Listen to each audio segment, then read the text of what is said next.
dağların başına da yine gidem oturam aman aman.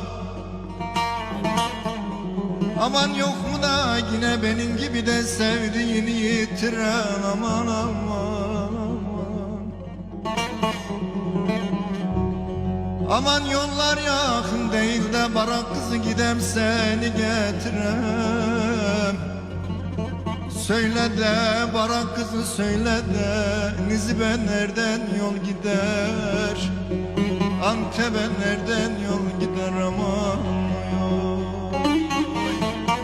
Söyle de barak kızı söyle de bu yol nereden gider aman.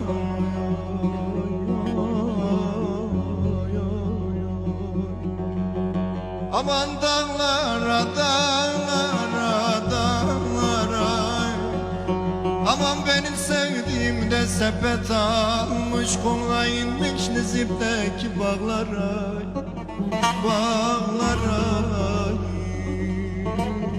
Aman aman aman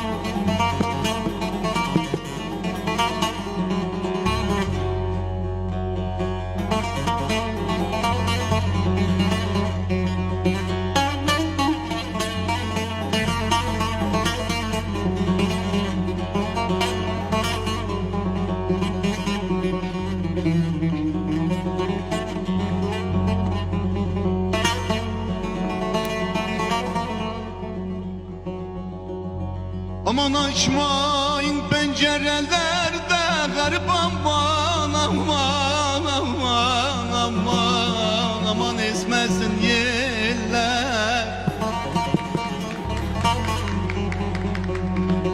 Aman benim seni sevdiğimi de yine duymasın eller aman aman.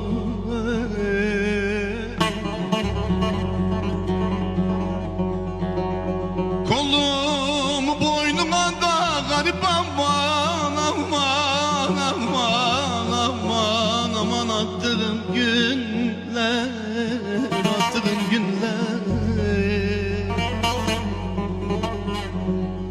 Aman almayın kurban almayın elimden dönemeyin dönemeyin dönemeyin. Aman Gaziantep şu Nizip bölgesinde kız senin olsun kadanı. Aman kadanı kadanı zalim kızı da gider kadanı.